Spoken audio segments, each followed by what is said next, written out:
Combination വേറെ നല്ല sweet കോമ്പിനേഷൻസാണ്. അവിടെ തല്ലും പിടുത്തവും ഇല്ല. ആന്റണിയോട് ആദ്യമായിട്ടാണ് അദ്ദേഹത്തിന് അങ്കമാലി ഡയറീസ് തൊട്ട് അദ്ദേഹത്തിന്റെ സിനിമകൾ കൊണ്ടുവന്ന് വരെ കണ്ട് വളരെ ഇഷ്ടപ്പെട്ടൊരു വ്യക്തിയാണ്. ഇത്രയ്ക്ക് എടുക്കുന്ന എഫേർട്ട് ഒരുപാട് ഇൻസ്പയർ ചെയ്യുന്നതാണ്. ഒരിക്കലും എന്നെ കൊണ്ടൊന്നും ആലോചിക്കാൻ പോലും പറ്റാത്തത്ര എഫേർട്ടാണ് ആന്റണിയൊക്കെ എടുക്കുന്നത്. അപ്പം ആ എഫേർട്ട് തീർച്ചയായിട്ടും നാളെ സ്ക്രീനിൽ നല്ല പത്തരമായിട്ട് തിളക്കത്തിലുണ്ടാവും. നേരത്തെ ആന്റണി നിർത്തിവെച്ചൊരു സ്ഥലത്ത് ഞാൻ കണ്ടിന്യൂ ആണ്.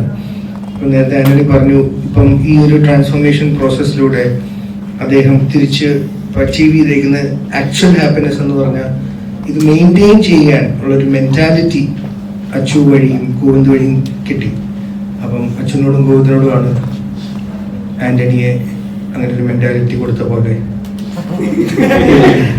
ഒരു മെൻറ്റാലിറ്റി ആക്കുമോ തരുമോ? അപ്പോൾ അത് നാളെ എന്താണെങ്കിലും കാണാം. സോ ഇറ്റ് വാസ് എന്താ പറയുക, പ്ലഷർ. അങ്ങനെ തന്നെ പറയണം ഇയാളുടെ വർക്ക് ചെയ്യാൻ. അത്ര കാത്തിരുന്നതിൻ്റെ ആയിട്ടാണ് കിട്ടിയത്. തീ പാറട്ടെ, പാറും. ഇടിവെള്ളപ്പോൾ തീ പാറുമല്ലോ. ഞാൻ കുറച്ച് സീനുകളേ ഉള്ളൂ. അപ്പൊ ഇതിന്റെ ഒരു ബേസിക് ത്രെഡിന്റെ അതിന്റെ ഒരു ക്ലൈമാക്സും ഞാൻ കണ്ടു. ഇവരുടെ എഫേർട്ട് എടുക്കുന്നത് ഞാൻ ഡബ് സ്റ്റുഡിയോ പോയപ്പം കുറച്ച് സീനുകൾ കണ്ടു. ഇതൊക്കെ എനിക്ക് ടിക്കറ്റ് എടുക്കാൻ നാച്ചുറലി തോന്നിപ്പിക്കുന്ന ഘടകങ്ങളാണ് എന്നെ കാണാൻ. അപ്പം നാച്ചുറലി എന്നെ പോലത്തെ കുറച്ചധികം ആൾക്കാരുണ്ടാവുമല്ലോ, അവർക്കൊക്കെ തോന്നും. ഈ കൂടെ ഇറങ്ങുന്ന 2 പടങ്ങളൊക്കെ പറഞ്ഞു. അപ്പം ഈ പ്രൊമോഷൻ ലെവൽ നോക്കിയാൽ തന്നെ പൊതുദൂരം മുന്നിലാണ്. നിങ്ങളുടെ ഈ ദാവീദിനെക്കാട്ടും പൊതുദൂരം മുന്നിലാണ് റൊമാൻസും അല്ലെങ്കിൽ പൈനും. അവർ ഒരുപാട് കോളേജ് വിസിറ്റ് കാര്യങ്ങളൊക്കെ ചെയ്യുന്നുണ്ട്. അപ്പം ഈ പെപ്പയിൽ ശരിക്കും കണ്ടന്റിൽ കോൺഫിഡന്റ് ആയിട്ടാണോ അതോ കണ്ടന്റ് ഇറങ്ങിയതിനു ശേഷം പ്രൊമോഷനിലേക്ക് പോവാ എന്നുള്ളത് തീരുമാനിച്ചിട്ടാണോ അങ്ങനെ ചെയ്തത്? അങ്ങനെ പ്രത്യേകിച്ച് അങ്ങനെയൊന്നും പ്ലാൻ ചെയ്തിട്ടില്ല. നമ്മള് അത്യാവശ്യം പ്രൊമോഷൻസ് പരിപാടികളൊക്കെ പോയിട്ടുണ്ട്. ബ്രോ ചിലപ്പോ കാണാത്തോണ്ടായിരിക്കും, കണ്ടിട്ടുണ്ടാവില്ല. ബ്രോ സമയം കിട്ടുന്ന എടുത്തത് കാണും.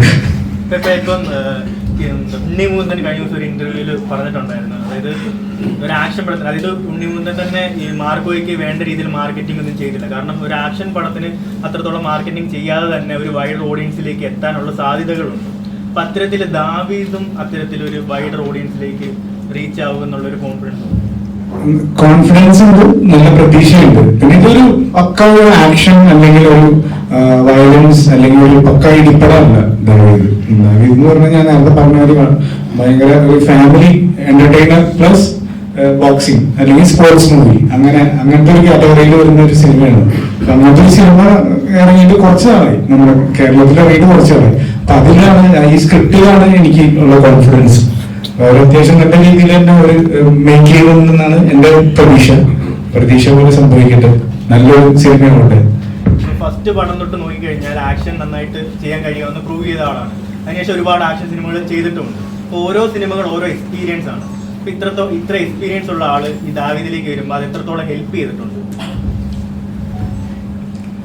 ദാവീദിലേക്ക് വരുമ്പോ എന്താന്ന് പറഞ്ഞു കഴിഞ്ഞാൽ ബാക്കിയുള്ള പടങ്ങളിലെല്ലാം ആക്ഷൻ്റെ എടുക്കുകയാണെങ്കിൽ നാടൻ തല്ലും പരിപാടികളൊക്കെ ആയിരുന്നു. ആകെ ഇത്തിരി വ്യത്യാസം ഉണ്ടായിരുന്ന RDXലാണ്. പക്ഷെ അത് എനിക്ക് പ്രാക്ടീസ് ചെയ്യാൻ പറ്റില്ല, ഒരു ചെറിയ ആക്സിഡന്റ് പറ്റിയായിരുന്നു. അപ്പൊ ഇതിനകത്തേക്ക് വരുമ്പോ ബോക്സിംഗ് ആണ്. ബോക്സിംഗ് എന്ന് പറഞ്ഞു കഴിഞ്ഞാൽ അതിൻ്റെതായ റൂളും കാര്യങ്ങളൊക്കെ ഉണ്ട്. അപ്പൊ നമ്മള് വെറുതെ വന്നിട്ട് ചെറുതടിച്ചു കഴിഞ്ഞാൽ ശരിയാവില്ല. അപ്പൊ ആ ബോക്സിംഗ് അടിപൊളിയായിട്ട് നമ്മള് പക്ക ആ ഒരു പ്രൊഫഷണൽ രീതിയിൽ തന്നെ ചെയ്യാനായിട്ടുള്ള അതായിരുന്നു ഒരു വെല്ലുവിളി എന്ന് പറഞ്ഞു കഴിഞ്ഞാൽ. അപ്പൊ ബാക്കിയുള്ള ഫൈറ്റിന്റെ ടൈമിങ് നമുക്ക് ഇത്രയും മടങ്ങ് ചെയ്തുകൊണ്ട് കുറച്ചൊക്കെ കിട്ടിയിട്ടുണ്ട്. അത് നമുക്ക് വളരെ നല്ല രീതിയിൽ ഹെൽപ്പ് ചെയ്തിട്ടുണ്ട്. പിന്നെ നമ്മൾ ഏത് കോമ്പിനേഷൻ വന്നാലും ചെയ്യാവുന്ന രീതിയിൽ നമ്മുടെ കോച്ചായിട്ടുള്ള ജിതിൻ ചേട്ടനും ടിൻസന്മായും ചേർന്ന് നമ്മളെ പ്രിപ്പയർ ചെയ്തിട്ടുണ്ടായിരുന്നു. അതുകൊണ്ട് നമുക്കൊരു കൊറിയോഗ്രാഫി വന്നു കഴിയുമ്പോൾ നല്ല അത്യാവശ്യം നല്ല സ്പീഡിലൊക്കെ ചെയ്യാൻ പറ്റുന്നുണ്ടായിരുന്നു ഷൂട്ട് ചെയ്യുന്ന സമയത്ത്. ഇതിന്റെ മറുപടി കുട്ടേട്ടൻ പറഞ്ഞിരുന്നു, പ്രണയത്തിൽ സംഘർഷമുണ്ട്. ഞങ്ങൾ മുന്നോട്ട് നോക്കുന്നത് സംഘർഷഭരിതമായ ഒരു കൊച്ചു കുടുംബ ചിത്രം വാലന്റൈൻസ് ഡേക്ക്. അതാണ് ആ ദിവസം തന്നെ തിരഞ്ഞെടുത്തത്. കളക്ഷൻ കൂടാനും ആദ്യത്തെ വളരെ സ്പെഷ്യലാണ്. ഒരു ഡയറക്ടറെ സംബന്ധിച്ച് ഫസ്റ്റ് കഴിഞ്ഞാൽ വളരെ സ്പെഷ്യലാണ് സ്ക്രീൻ കാണാനുള്ളത്. അപ്പോൾ ആ സമയത്ത് ഇങ്ങനെ ഒരു ദിവസം ക്രൂഷ്യലായിട്ട് ടെൻഷൻ ഉണ്ടോ? ടെൻഷൻ ഇല്ല. കപ്പിൾസ് വന്നാൽ കപ്പിൾസിന് ഇഷ്ടപ്പെടും, സിംഗിൾസ് വന്നാൽ സിംഗിൾസിന് ഇഷ്ടപ്പെടും. അതുകൊണ്ട് അതിൽ ഭയങ്കര കോൺഫിഡന്റ് ആണ്. റൊമാൻറ്റിക് പടം കപ്പിൾസ് പോയില്ലേ, സിംഗിൾസ് വരട്ടെ ഫസ്റ്റ് ചോയ്സ് ആയിട്ട്, അപ്പൊ അവർക്കും ഭയങ്കര രസമായിരിക്കും. അത് സിംഗിൾസ്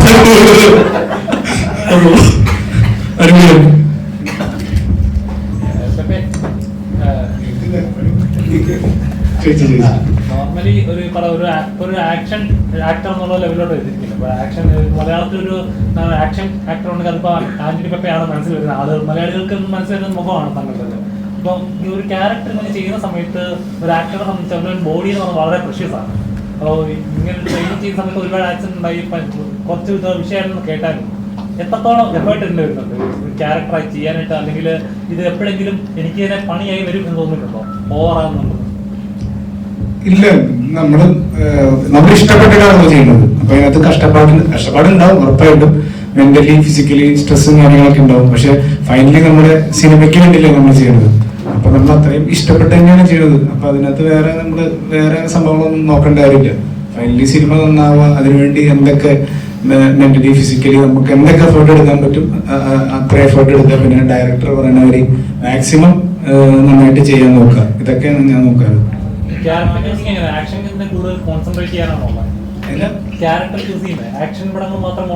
ഒരിക്കലുമില്ല. അത് ഇപ്പൊ ഞാൻ അങ്ങനെ ആയിപ്പോയതാണ് തോന്നുന്നു. കാരണം ഞാൻ പ്ലാൻ ചെയ്തിട്ട് അങ്ങനെ ആക്ഷൻ സിനിമകളുടെ ഭാഗമായത് എനിക്ക് വന്ന പരിപാടികളൊക്കെ അങ്ങനെ ആയിപ്പോയത്. ഞാൻ പണ്ട് ചെയ്ത ഷോർട്ട് ഫിലിംസും കാര്യങ്ങളൊക്കെ ആണെങ്കിൽ ഭയങ്കര കോളേജിൽ ഇങ്ങനെ പഠിപ്പിച്ച് കിടക്കുന്ന പയ്യൻ, അങ്ങനത്തെ കുഞ്ഞു ക്യൂട്ടായിട്ടുള്ള പരിപാടികളൊക്കെ ഞാൻ ചെയ്തായിരുന്നു. പക്ഷെ സിനിമകൾ വന്നപ്പോൾ അങ്ങനെ ആയിരുന്നു. ഒരിക്കലും അങ്ങനെ ഒരു ആക്ഷൻ സിനിമകൾ മാത്രം ചെയ്യണമെന്നല്ല. എനിക്ക് എല്ലാ ടൈപ്പ് റോംകോം അല്ലെങ്കിൽ ത്രില്ലേഴ്സ് അല്ലെങ്കിൽ റൊമാൻറ്റിക് സിനിമകൾ, കോമഡി സിനിമകൾ, അങ്ങനത്തെ സിനിമകളെല്ലാം ചെയ്യണമെന്ന് എനിക്ക് നല്ല ആഗ്രഹമുണ്ട്. പിന്നെ ഇതെല്ലാം കൂടി മിക്സ് ചെയ്തിട്ടുള്ള സിനിമകളുണ്ടല്ലോ, ഈ ജാക്കി ചാൻ്റെ സിനിമകൾ പോലത്തെ, അതിനകത്ത് ആക്ഷനും ഉണ്ടാവും, നല്ല കോമഡി ഉണ്ടാവും, എല്ലാം കൂടിയുള്ള മിക്സ് ചെയ്തിട്ടുള്ള സിനിമ. ഇങ്ങനെ എല്ലാ സിനിമകളും ഭാഗമാണെന്നാണ് എന്റെ ആഗ്രഹം. അങ്ങനെയല്ല എടാ,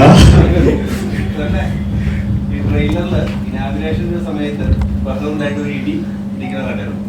മീഡിയക്കാരായിട്ടുള്ള ഇടിയാണോ, മീഡിയക്കാരാണുള്ളത്?